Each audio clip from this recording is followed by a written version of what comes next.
Okay, welcome everyone to the first part of this two-part series titled How to Blow the Shofar, a Tutorial. It's my pleasure to introduce and welcome back to Drisha, Rabbi Moshe Silver. A little bit about our speaker today. As many in our Drisha community will remember, Rabbi Silver was a founding member of the Drisha Rosh Hashanah and Yom Kippur Minyanim and has been a Baal Tokea for about 45 years.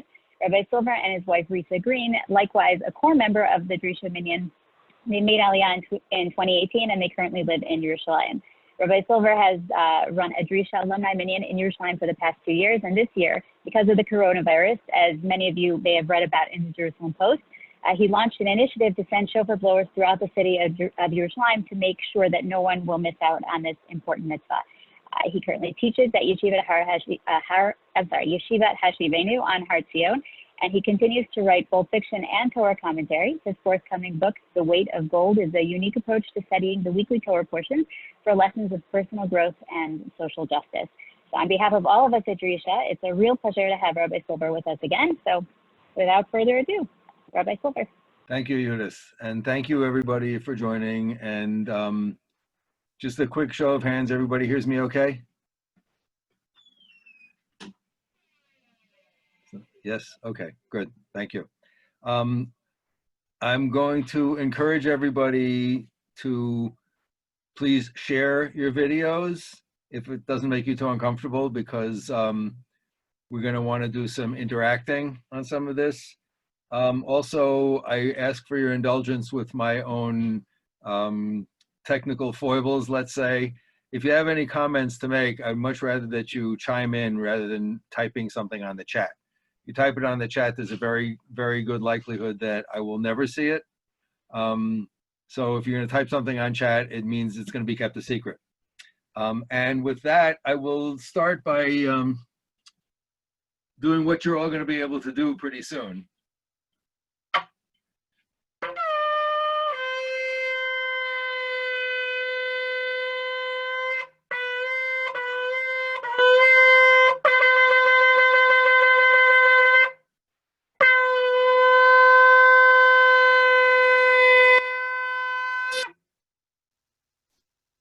That was easy, right? Okay. So let me ask for a show of hands. Anybody here who's never actually blown a shofar before, or who tried it maybe once and knows that you don't know how to do it? Anybody?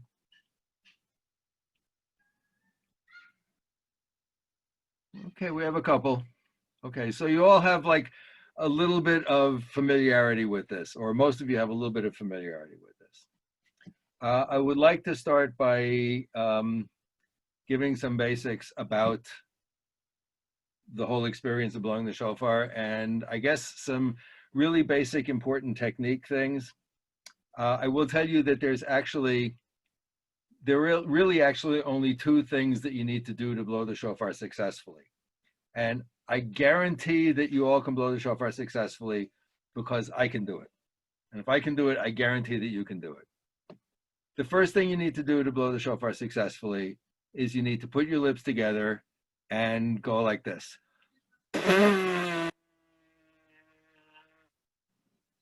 Okay, so everybody, 1, 2, 3.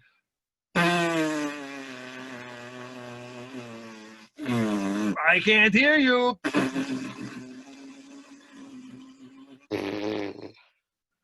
Okay. And the second thing that you need to do is practice and practice and practice and practice and practice and practice. And if you do those two things, I guarantee that you'll be able to blow the shofar like nobody's business. Okay. So I will tell you my own shofar story, which goes back, yea, verily, many, many years, 45 plus years. I had just come back to America. I come back to the Upper West Side in search of my, getting fully, getting in touch with my Yiddishkeit, if you will. And Rabbi Riskin sent me to learn at what was then called the Lincoln Square Yeshiva with Rabbi Silver, Rabbi Eliezer Diamond, and a number of other, at that point, young and brilliant teachers, and now they're still young, but a little less young and a little more brilliant. And Rabbi Eliezer Diamond said to me, well, you know what? We're going to have a minyan for Rosh Hashanah. You should pray with us. And I said, oh, that's great. And he said, yeah, it's really good because I daven this and so davens that, and this person does this and this person that. And I said, oh, that's great. Who blows the shofar? And he said, actually, we don't have anybody to blow the shofar. Me, knowing absolutely nothing, because, I grew up in a totally secular household. I said, oh, well, I have a shofar. He said, okay, you can blow the shofar. And so, listen, there are bigger things that have happened from smaller beginnings, but this was a pretty small beginning. So I took my shofar and I said to Rabbi Diamond, I said, listen, I'm going to blow the shofar. You tell me how it sounds. And I will tell you that I can't even blow anymore the way that it sounded when I first blew it. But I took my shofar and I went,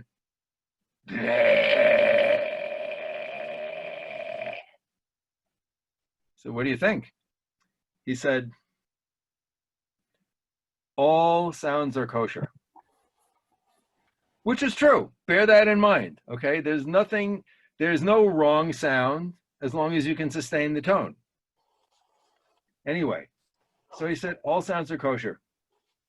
Practice. Now, this was early in the year. It was June, which was a good thing because I took it upon myself to practice and to become a real shofar blower. And so for a half hour or more every day, I stood in my apartment and I went,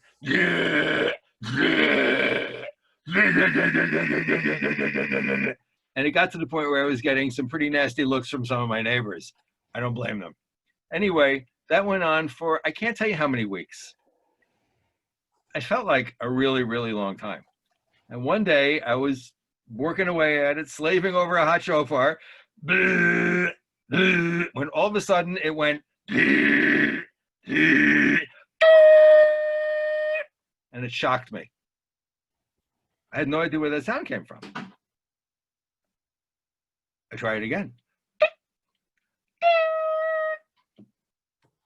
Well, and as they say, the rest is, still practice. Okay. The fact is that, and then the next day I took the shofar and I blew it for Rabbi Diamond. I said, so, Rabbi Eliezer, tell me how it's going now. And I blew the shofar and he listened to it and he said, all sounds are kosher, but some are more kosher than others. And there's the answer. So those of you who are of a certain age or who have a penchant for certain types of Hollywood movies will remember a famous scene where Lauren Bacall says to Humphrey Bogart, you just put your two lips together and you blow. And that's really what it is. But if you start out going like this, what you want to do is you want to work on tightening and tightening and tightening, strengthening your lips. Because if you blow with loose lips,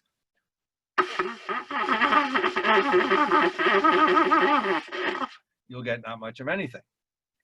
If you blow with tighter lips,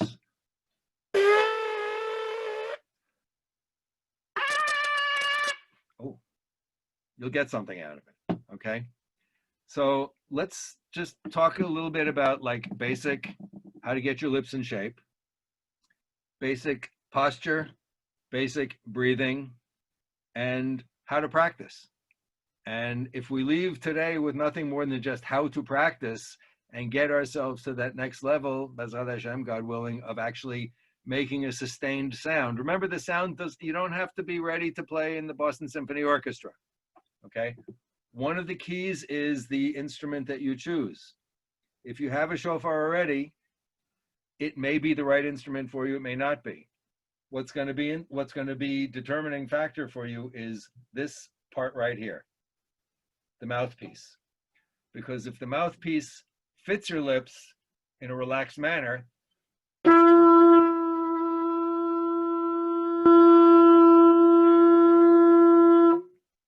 I mean, you can blow that all day and not get tired.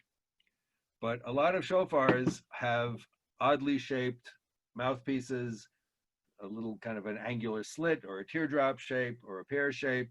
And a lot of them are cut very, very small. And it's not your fault if you have a hard time getting a sound out of it, okay? You need to get a shofar that will work for you. So the shofar that I've used the last couple of years since we came here, the story is that I found a shofar maker in a bomb shelter in a basement in Beit Vegan in Yerushalayim, and understanding why he had to make them in the bomb shelter, because he had to keep the door closed because people were going down there and blowing the shofar at all hours of day and night, and the neighbors would have thrown him out otherwise. So I went there and spent about an hour blowing almost every single shofar that he had, and I was about to buy one when I turned, and this was lying on the table, and I wondered why I hadn't seen it. I picked it up. This is actually very heavy. The shape of the mouthpiece accommodates well to my lips. And the first time I blew it,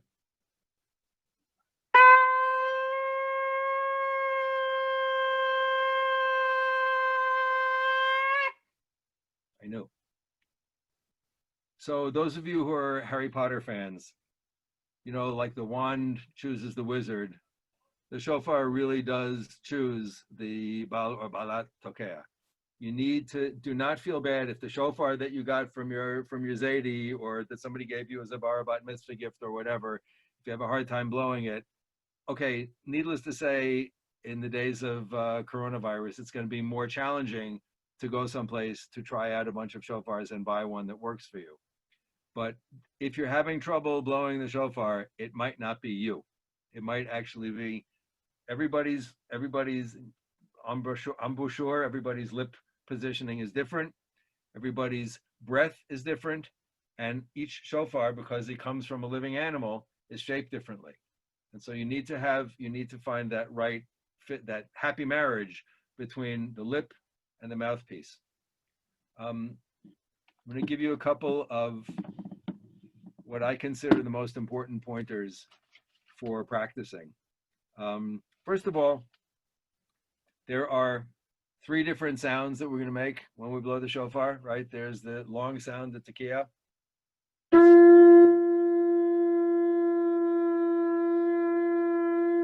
There's the shvarim, which is 3 shorter sounds.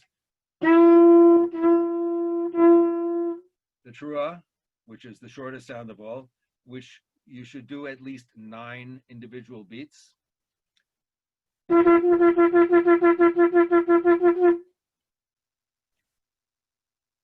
The sounds should be precise. They don't have to be a particular volume or whatever. You should try to keep it as even as possible. And you should be able, the listener should be able to tell the difference between one sound and the next.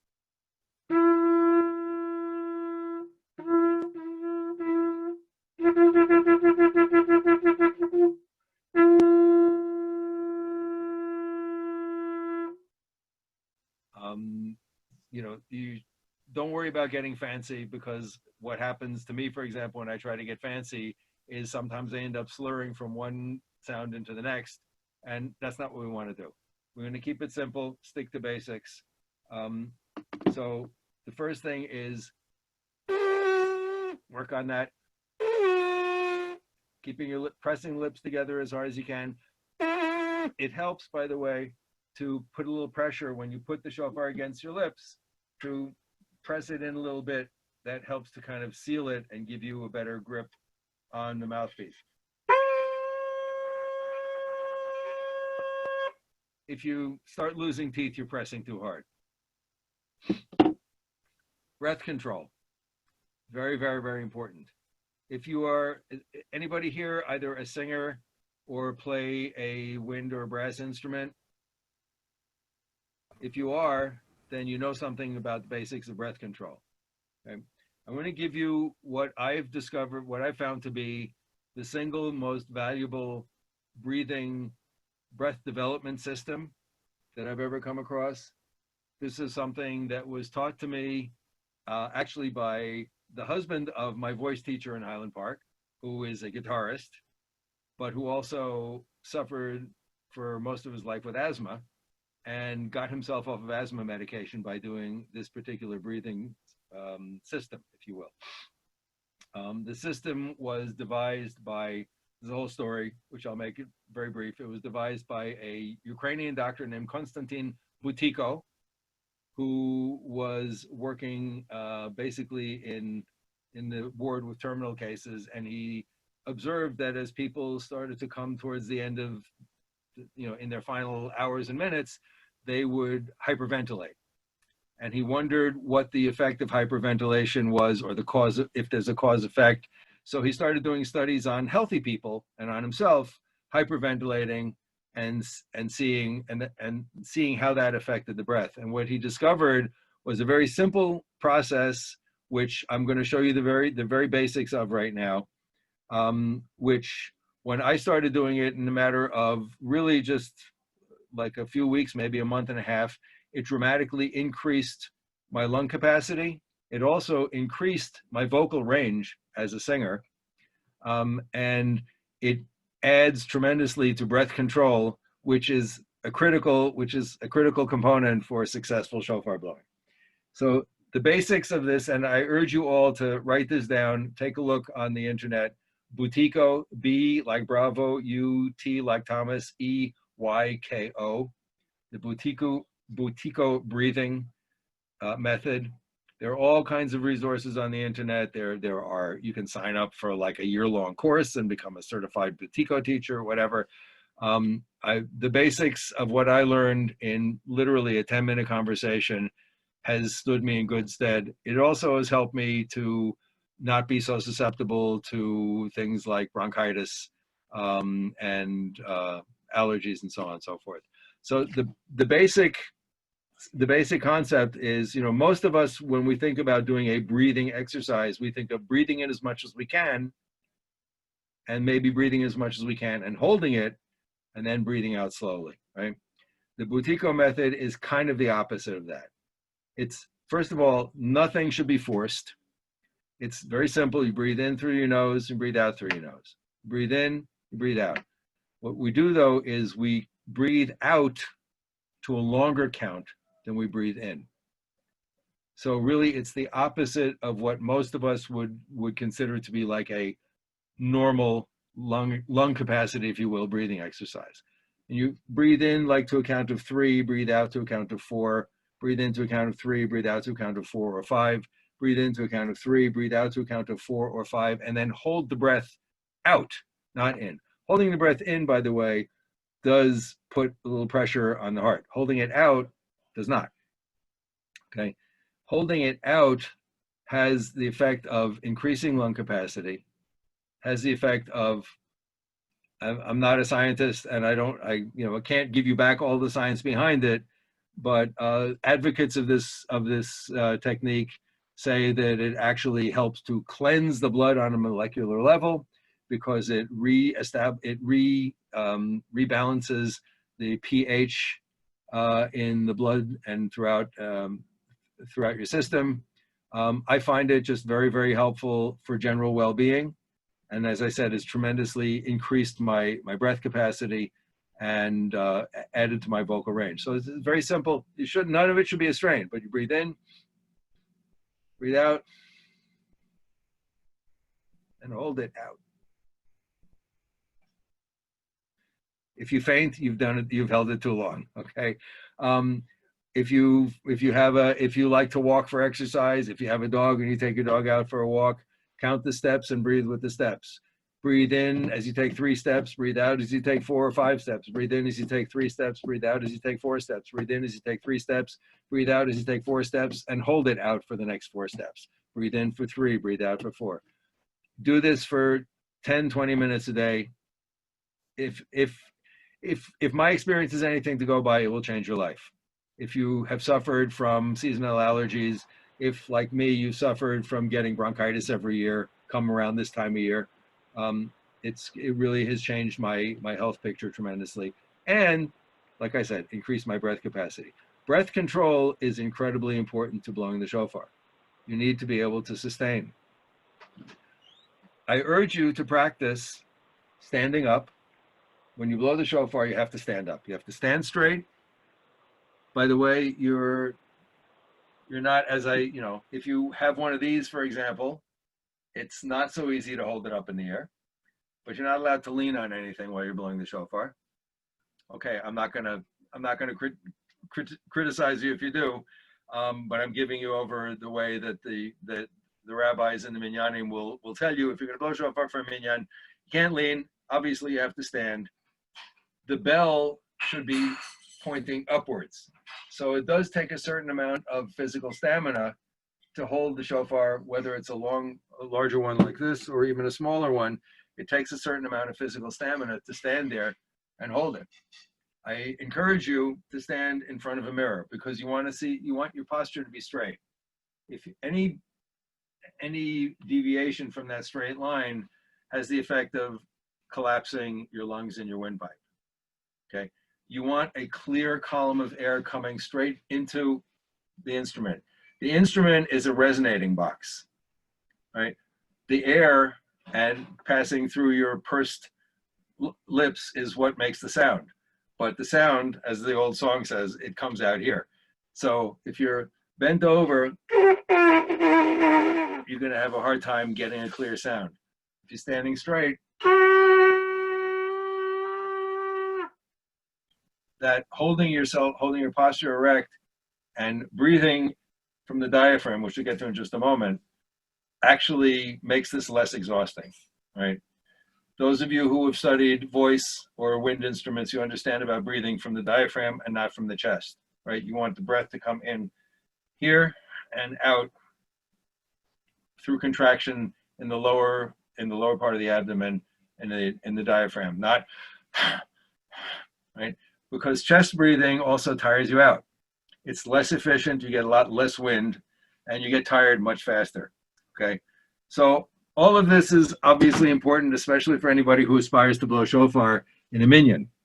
But my objective here, Bezrat Hashem, is for you to be able to go home and blow shofar for yourselves and for your family on Rosh Hashanah. So let's just one more item right now. Let's just talk about the basics of how the sounds, the order of the sounds, okay? There is tiki'ah, shvarim, tru'ah, and tiki'ah. And you should each have received you will receive a cheat sheet that has them all written out. I posted it in the chat. Okay. The cheat sheet has a link in the chat. If you'd like, I can post it one more time. While I'm interrupting rudely, I apologize. There was a question actually that was posed to me privately. What was the breathing method that you mentioned before? What was the name of it? Buteyko. B like Bravo. Uteyko. Okay, cool. Thank you. I highly recommend, even if you're not going to blow shofar, I highly recommend that you check it out.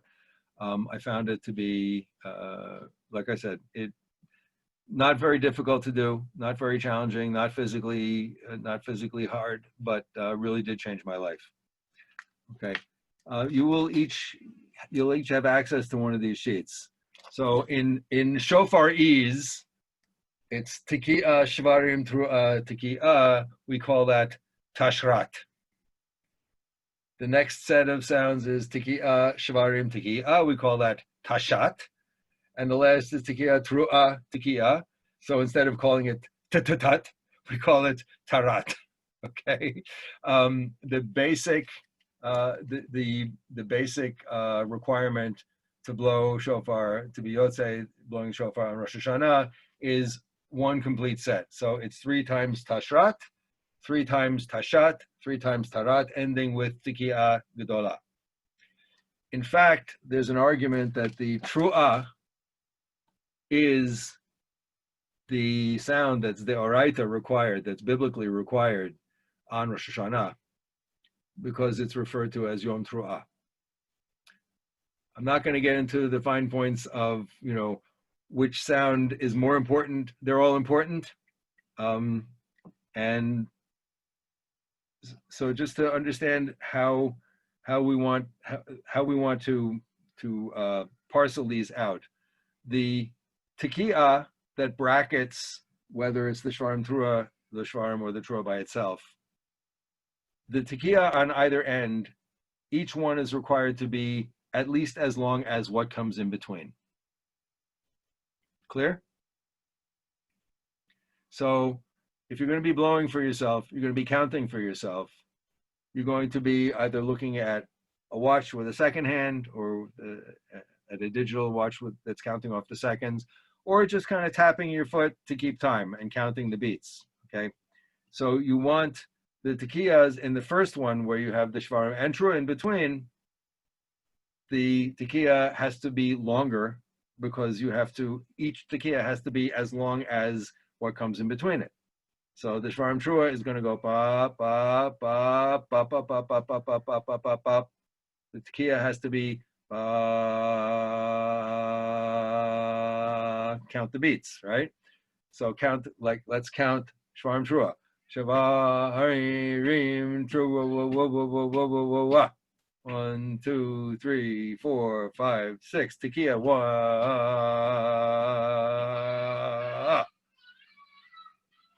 How am I doing? Okay.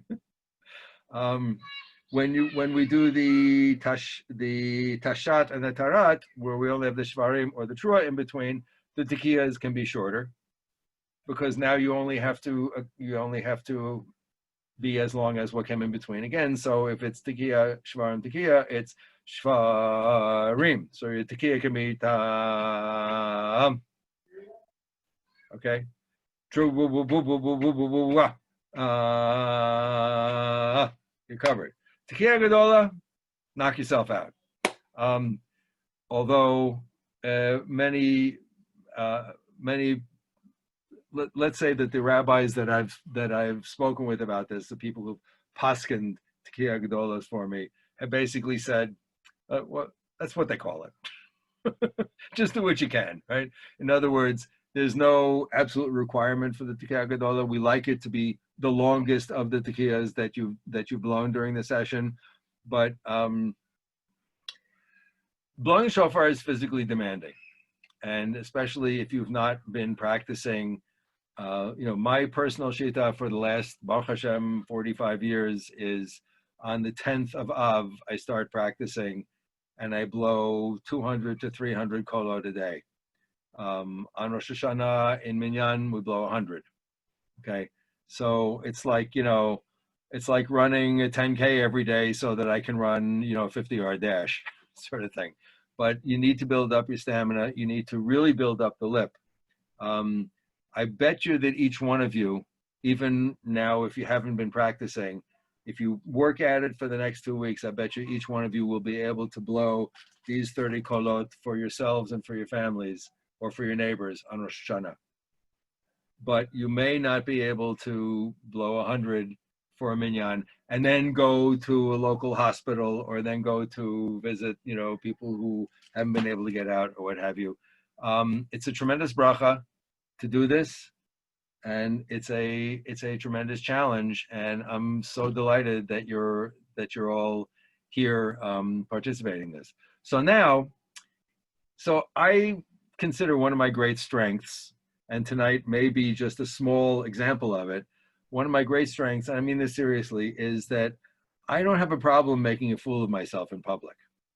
So I want to invite anybody who does have a shofar, who wants to try it out, to unmute yourself.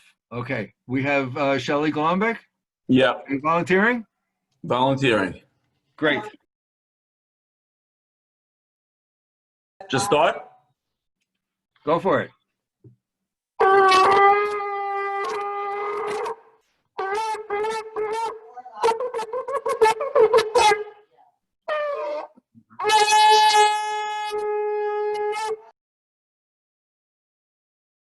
Excellent. Seriously? Excellent. Thank you. Thank you. Thank you. So have you been practicing? Yes. All right. And are you actually planning to blow shofar this Rosh Hashanah? This is the first year I'm blowing Mea Kola. Wow. Till now, I've Congrats. helped out with people that couldn't make it to shul, but this year, because of Corona, I'm in a private minyan where we're doing 100. Beautiful. Chazak Bematz. So let me ask you, I see your background there. Are you actually in Yerushalayim? I wish. I'm currently in the 5 towns.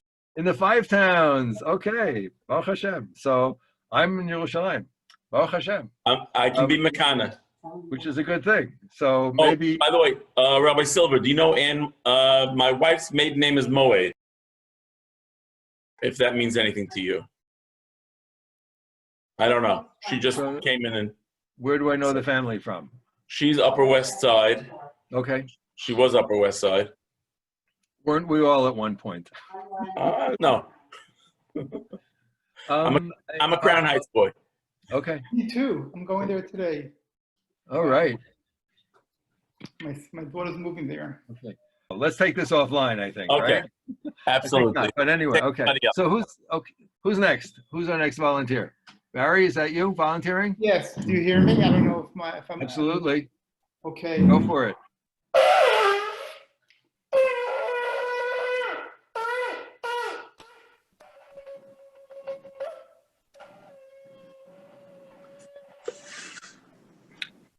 Yeah, I think we lost the audio a little bit. Oh, sorry. But you got a good start.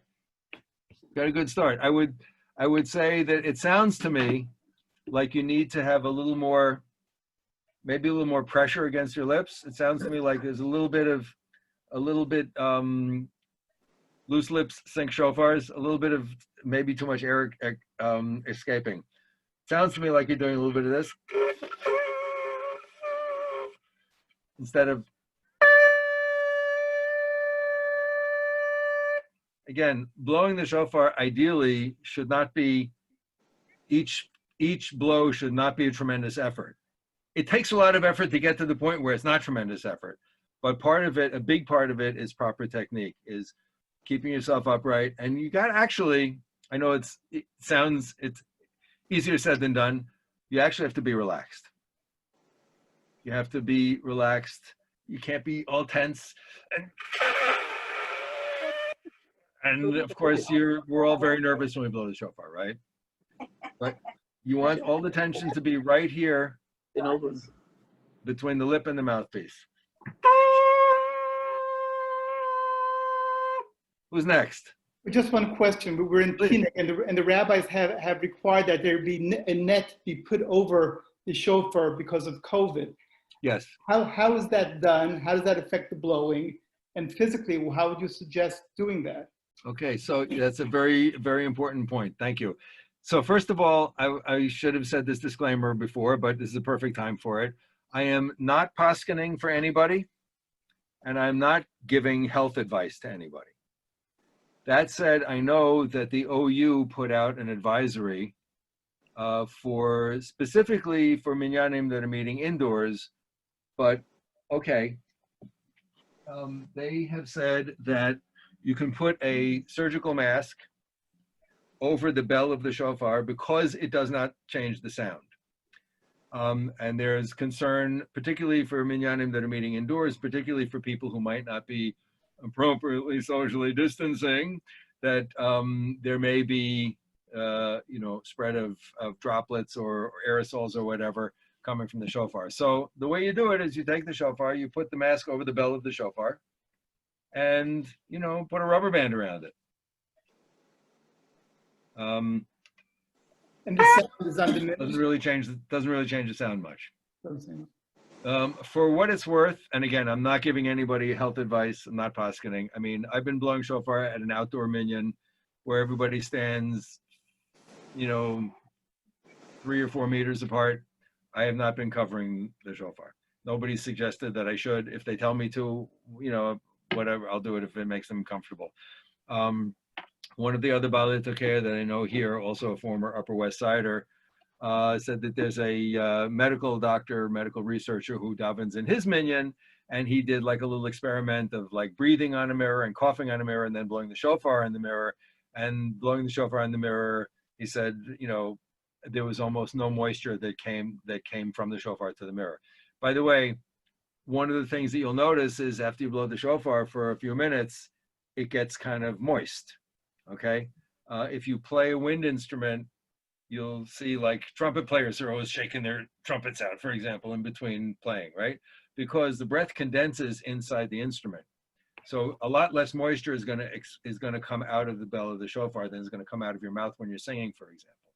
So I think it's more important, my own take is more important to wear a mask if you're singing, if you're about tefillah, for example, and there are people standing close to you, than if you're blowing the shofar. But I'm all in favor of doing what, God forbid people should be at all uncomfortable at a time like this. And so I'm not criticizing or making light of the issue, not at all. Please, don't get that idea.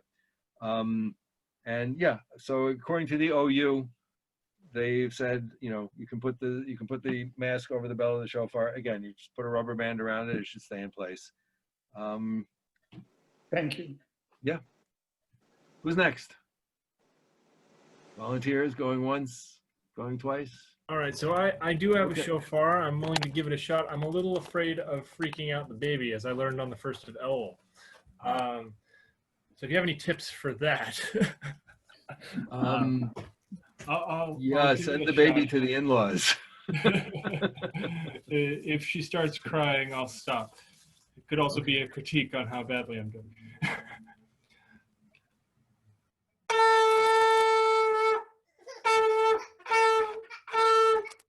Nope, she started crying. Okay. I hear that. But you have a nice strong sound there. All right, thank you. Oh, come here. Oh, have you been practicing or have you blown shofar before?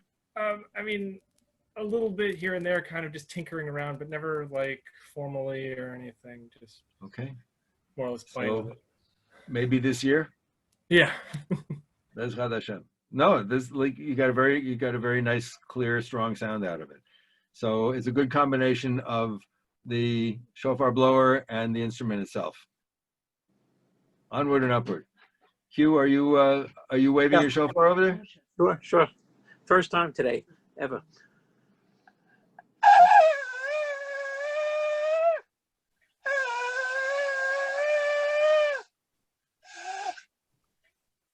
I was happy I got a sound.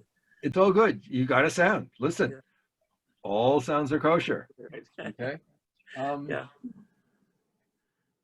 By the way, so, I don't have a sleeping baby in my apartment, but I do have neighbors. And as I said, I blow like, 200 or 300, like 300 kolot a day. Okay. So even though I hear other people practicing shofar, first of all, I flatter myself by thinking that my shofar blowing is louder than most other people's.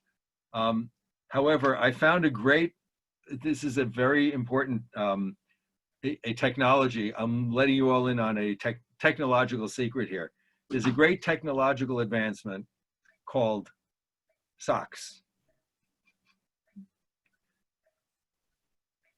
Exhibit A, shofar, a very loud instrument. Exhibit B, a sock. In the bell of the shofar.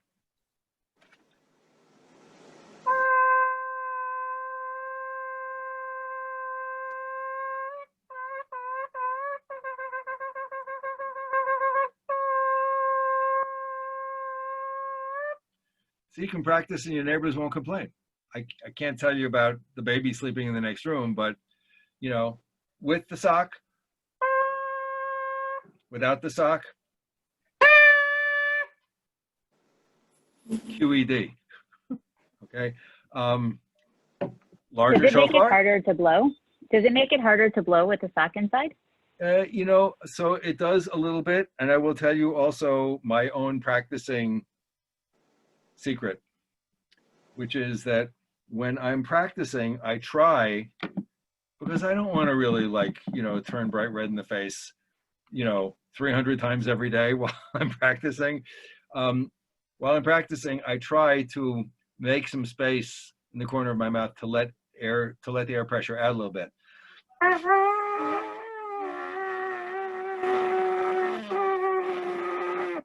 So I don't know if you could see or hear that, but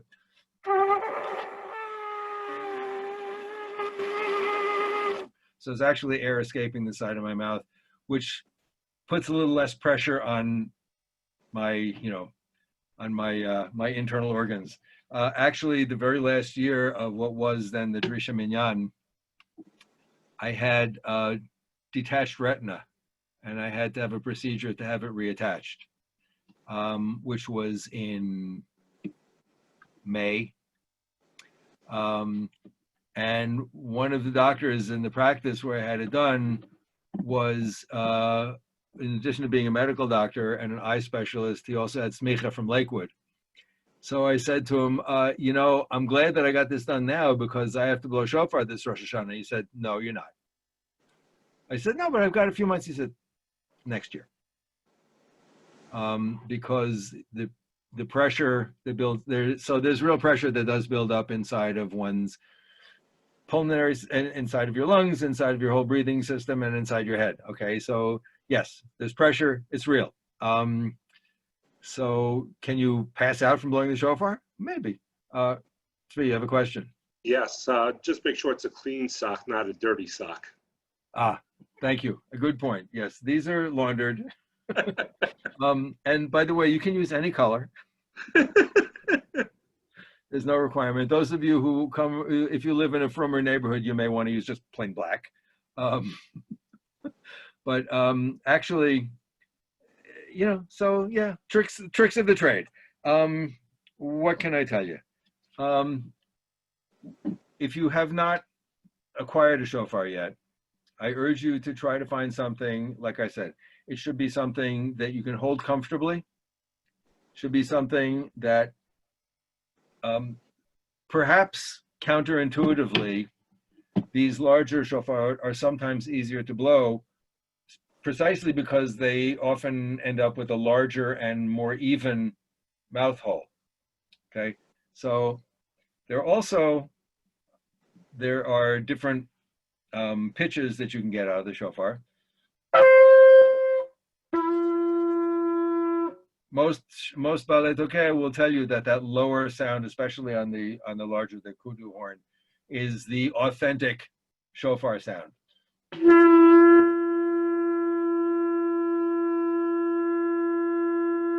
Which is a good thing for me because that's the easiest one to make. Okay, so that's kind of the basics. I would like to ask if anybody has any questions or any observations that you want to share, and there'll be plenty more to talk about and plenty more to do.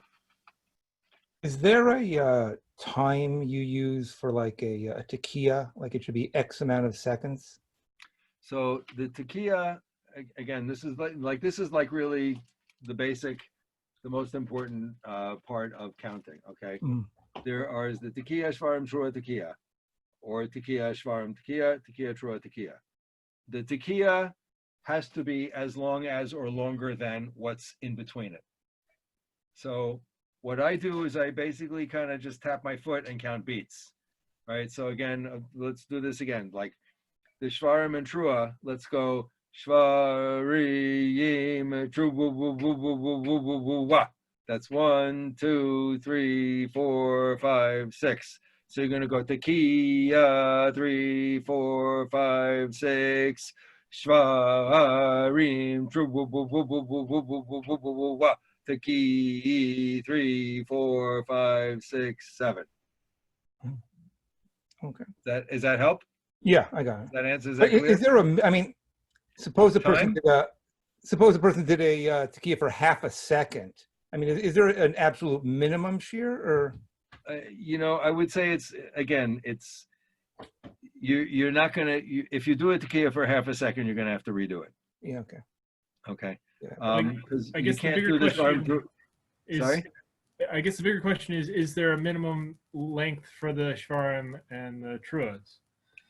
They need to be distinguishable.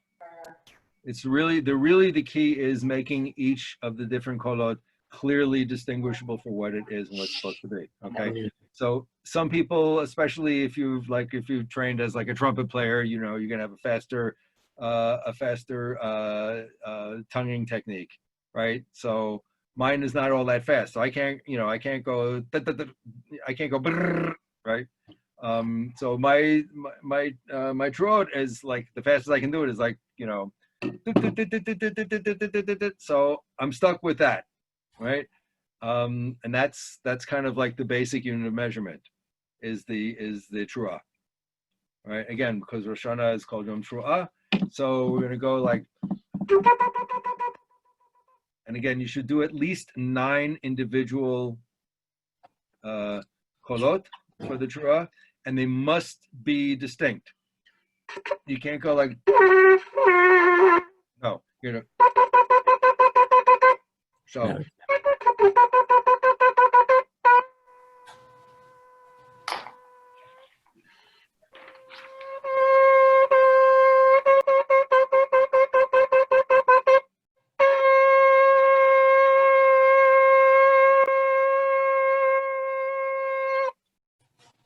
Okay.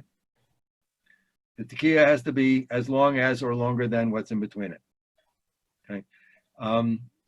It's helpful if you get somebody to call the kolot for you, a makri, somebody who will stand there with a stopwatch or with a watch with a second hand and count. I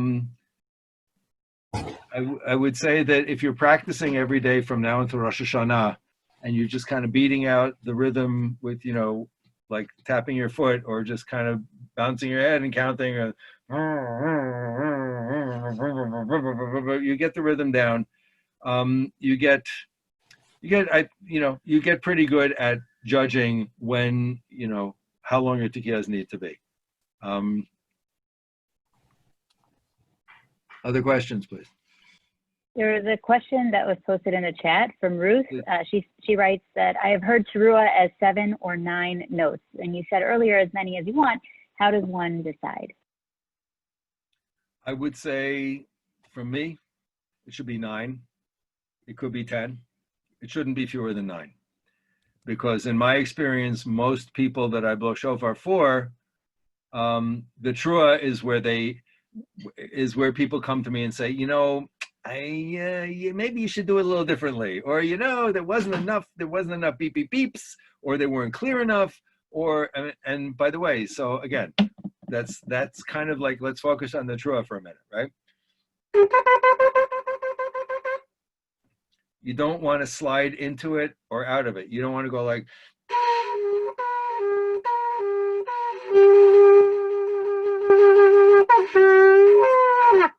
you don't want to.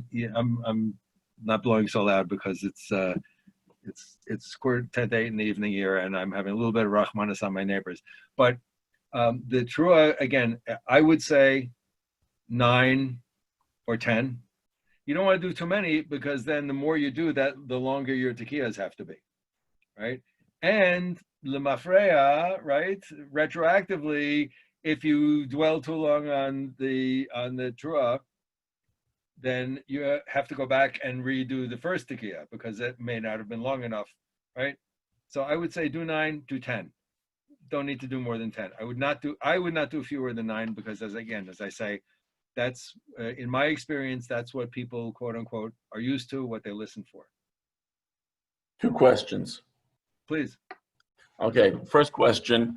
I don't know if there's basis for it or not, but growing up into my early teen years, the Baal Tokea always kind of hid the shofar between sets. Right. Is there a basis for that? This is all minhag. Okay. Right.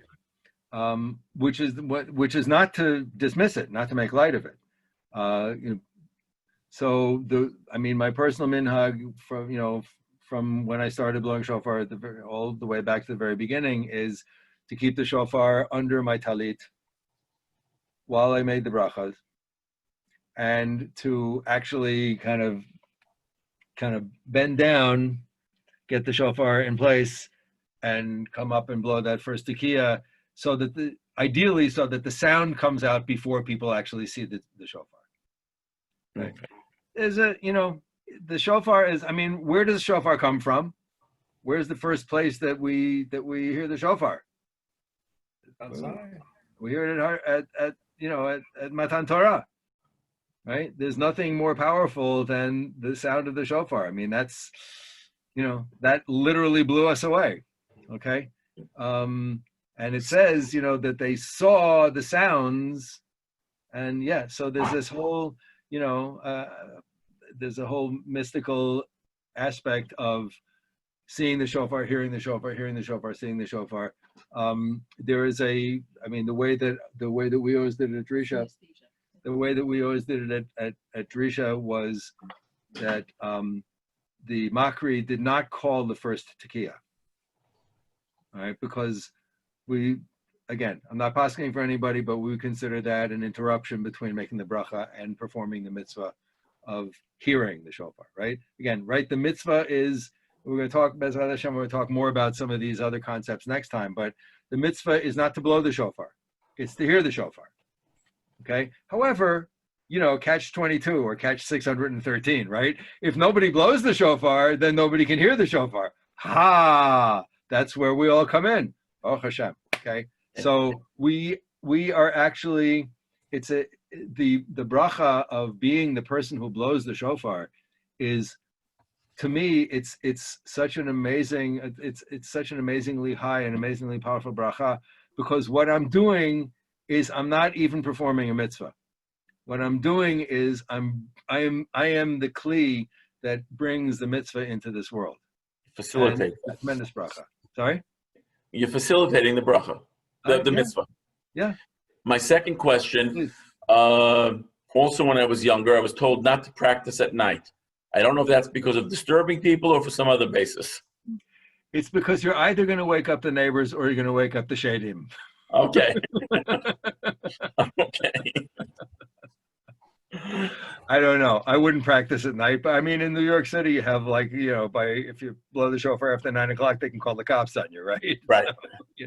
So, but just to go back to, yes, and there's also a custom which I always followed, to cover the shofar in between times that it was being blown. Thank you very much. No. We've got about 5-6 minutes left. A question. Please. The minor trills that might come on the blast. So I had learned originally to do them, or that they were not an impediment to anything. I occasionally get a comment that the sounds are preferably flatter. What comment do you have on that? Can you make a sound so that I know what you're talking about, either with just singing it or do it on the shofar? I will. You're the one who can handle this without a shofar. I cannot.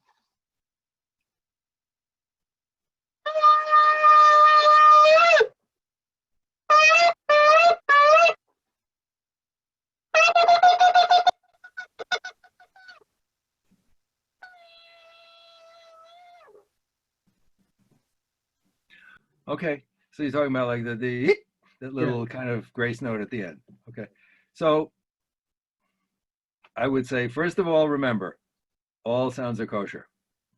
The most important part of it, and by the way, this is something that I do not do personally, but I know that there are many people who blow like a ba ba ba ba ba ba ba ba ba ba ba ba, and that's a minhag. That's a perfectly good minhag. If that's your custom, if that's the way that you either learned or grew up listening to, or you want to be able to blow the shofar that way, that's great. For me personally, Rav David always preferred to have the tekiyot be kind of pure and straight, without those little kind of grace notes at the end. He very rarely made me repeat because of it, but sometimes he would make a face. Sometimes he would go, they get that kind of like, okay, I got the message. Really, kind of, if you really want to kind of let your hair down, if you get in touch with your inner jazz musician, if you're in a Dizzy Gillespie, right? The place that you can let loose is with the shvarim. Because that's where you want to kind of be able to, squeeze it like da da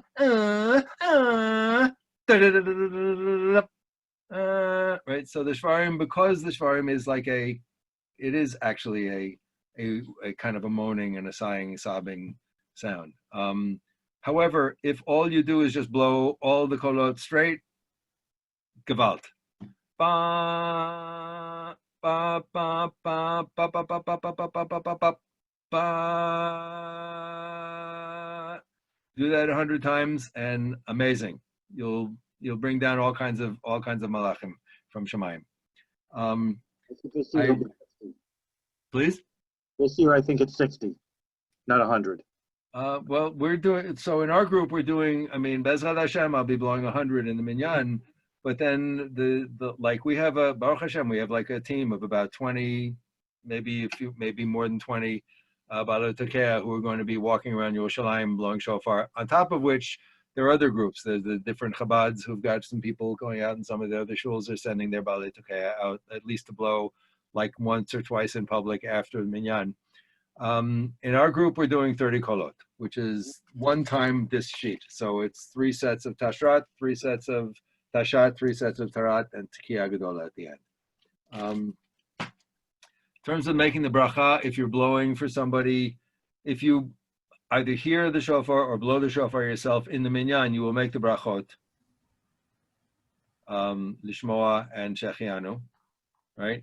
If you're blowing shofar for other people who have not heard shofar, then most poskim that I'm familiar with, and again, I'm not poskening for anybody, ask your local rabbi.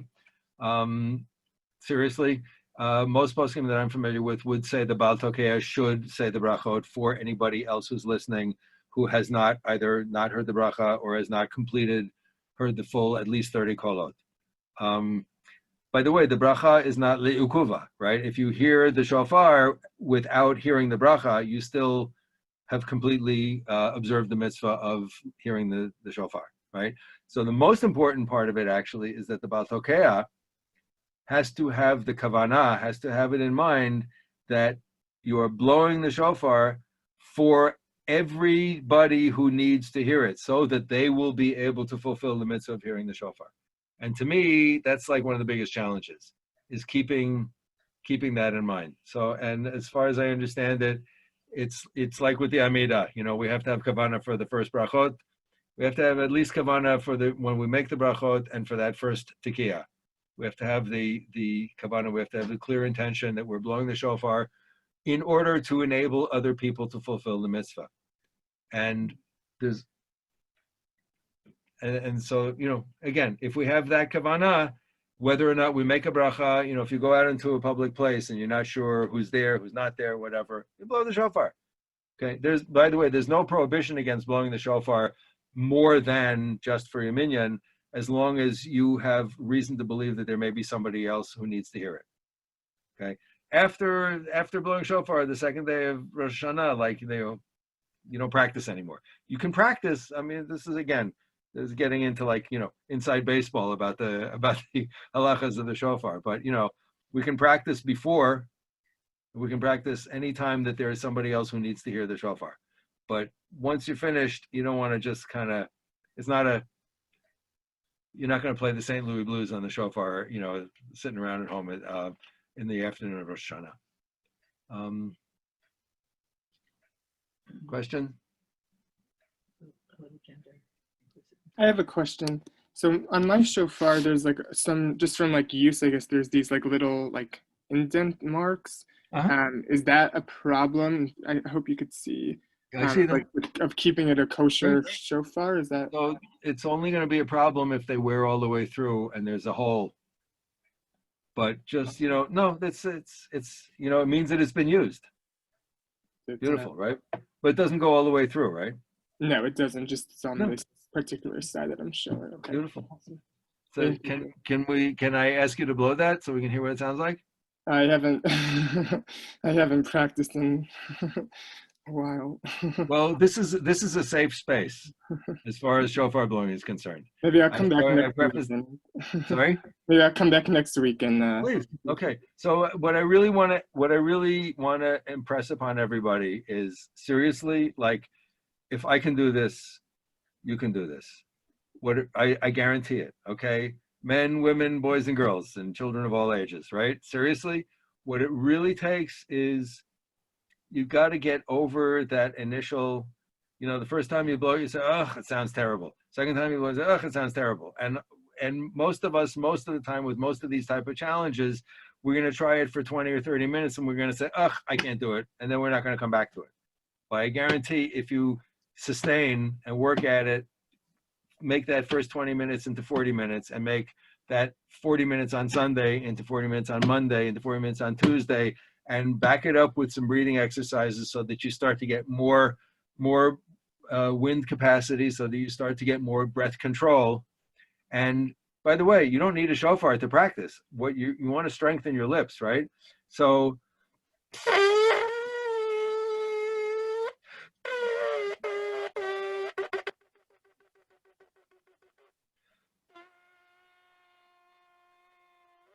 practice on Shabbat, okay?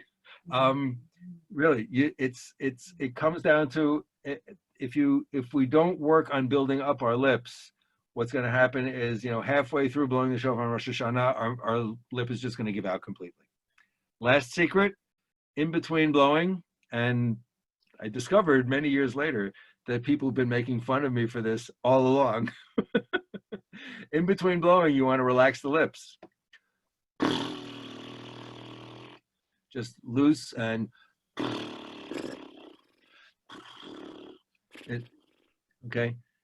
it loosens it up. It loosens the muscles. It gets a little blood flowing a little bit more. Maybe next time I'll tell about the time that we had Rav David and Devorah and all their kids at our Shabbos table, and all the kids sat around going, because listen, they all grew up listening to me blow the shofar. I want to thank you all for participating. Please practice, practice, practice. Like, how do you get to Carnegie Hall, right? This is the same thing. How do you get to, Sharei Shamayim? Okay. We all have the opportunity this year, B'ezrat Hashem. I mean, in a sense, to me, I'm looking at this Rosh Hashanah here in Yerushalayim could be the most memorable Rosh Hashanah for many, many, many people's lives, because I have a vision that there will be hundreds of people out in the streets of Yerushalayim blowing the shofar from 11 o'clock in the morning until 6, 7 o'clock, until the very last minutes of that second day of Rosh Hashanah. And it's only one day this year.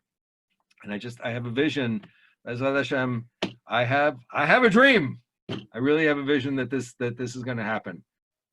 So my bracha for us all is that each one of us should be able on Rosh Hashanah to blow these 30 kolot, to have in mind that we're doing this mitzvah, that we are enabling other people. We're doing the mitzvah not of blowing the shofar. We're doing the mitzvah of enabling other people to perform the mitzvah of hearing the shofar. And that kind of being able to be in service to other people, the Piatzeshna Rebbe says that the greatest thing that a human being can do in life, no matter who you are, no matter how high you are, no matter what it is that you do in your life, the most important thing that a human being can do in life is to do something, to do a favor for another person. And we're here, this is my personal shita, it's very simple, right? God made more than one human being. And why did God make more than one of us? Obviously, because we're meant to do something with each other. I don't think it's kill each other.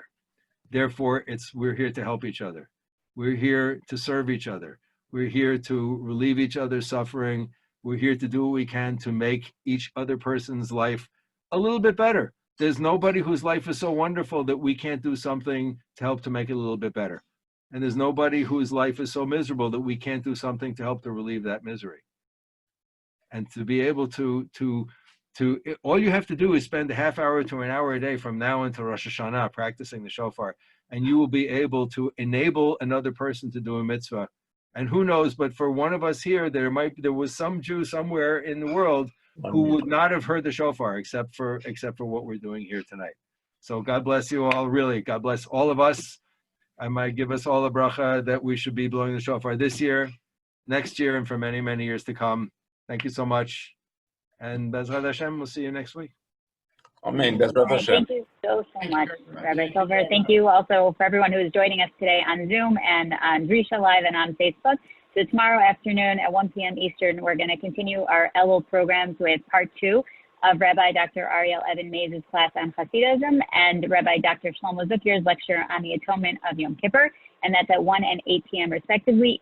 If you're interested in classes in Hebrew, I know some of you might be calling in from Yerushalayim. Drisha's Beit Midrash in Israel has a whole lineup starting next week. Information can be found on our website, www.drisha.org/Israel. And for these classes and others, if you still haven't registered, there's still time. So visit our site, www.drisha.org/classes. The Zoom links, the Facebook Live links, the Drisha Live links, they're all posted in each class. Thank you again, Rabbi Silver. We're happy to have had this opportunity to learn the shofar techniques with you. I'm looking forward to next week. And thank you for overseeing this very masterfully. Oh, it's my pleasure. My pleasure. I look forward to seeing you and I guess everyone here today, hopefully others. And next week's session, same time, same place, and maybe even sooner in our other upcoming classes. Have a wonderful rest of your day, everyone. Thank you. Thank you. Bye. Rabbi Silver, thank you.